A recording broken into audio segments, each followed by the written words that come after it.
Today is December 7th. 74 years ago today, Japan bombed Pearl Harbor.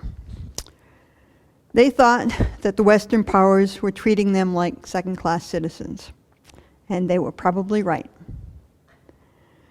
They thought that the Western powers were trying to deny them the opportunity to become dominant world players, and they were probably right. They thought that we were the enemy. They labeled us enemy, and they responded to what they perceived to be a threat. That was 74 years ago. Now the United States and Japan are not only friends, but they're allies. So friends, enemies, and strangers. Enemies become friends, friends become enemies. Everyone we meet is a stranger to us until we label them friend, enemy. Or most of the time we just stay strangers. The label we give them depends on how we perceive their actions or intentions towards us to be a threat or to help us. Whether we perceive them to help or harm us in relationship to us. So now I got some photos I'd like you to see. This is a photo of people who used to be enemies. These were fighters during World War II. One was a Japanese fighter, and the other was an American fighter. They're now friends.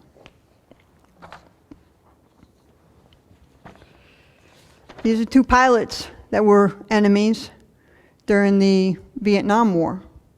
They're now friends.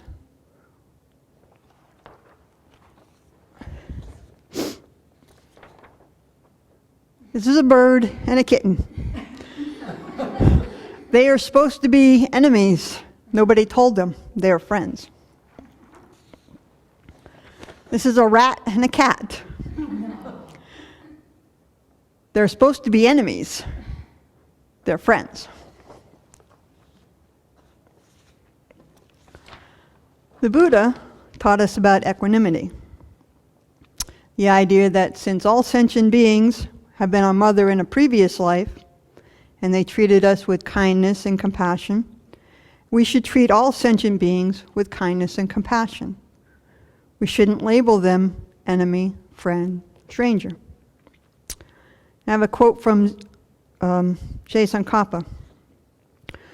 From living beings' viewpoint, all sentient beings equally want happiness and do not want suffering.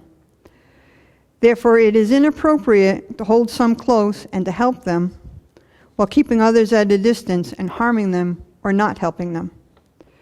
From my viewpoint, if I have been continuously reborn since beginningless time, all beings have been my friends hundreds of times.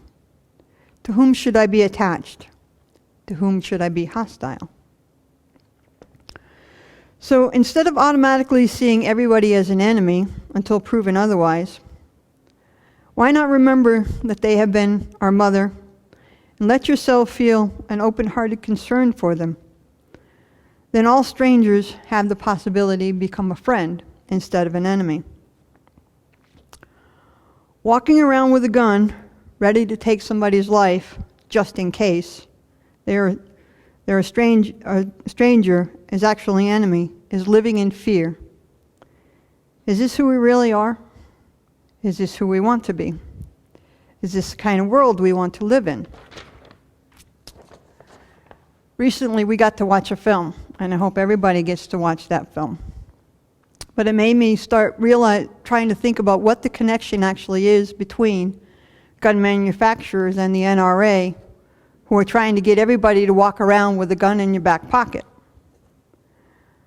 So in the last decade, the gun manufacturers have given the NRA almost $40 million.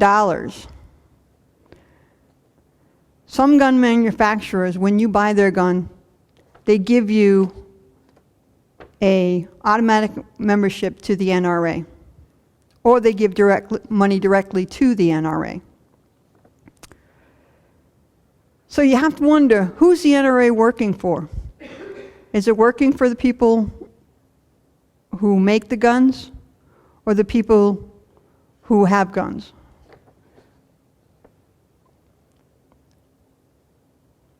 But we need to worry about what kind of world we live in. What kind of world we live in when the government that represents us tells somebody who wants to investigate gun violence that they're going to stop their funding if they actually do this. Is this the type of world we want to live in? Whether we live in a world of fear or we live in a world of loving kindness and compassion, that's what we have to ask ourselves. We are Buddhist. The Buddha taught us loving kindness and compassion. If we have loving kindness and compassion, we don't need to walk around with a gun in our back pocket, ready to take somebody's life, because they may turn out to be an enemy. What we want to do is look at people, see the friend that we can find in them, and open our hearts to them. We alone can determine this. We don't need to fear or live in fear. We need to live in kindness and compassion, because that's what the Buddha taught us, and we're Buddhists. And that's all I'm going to say on that subject.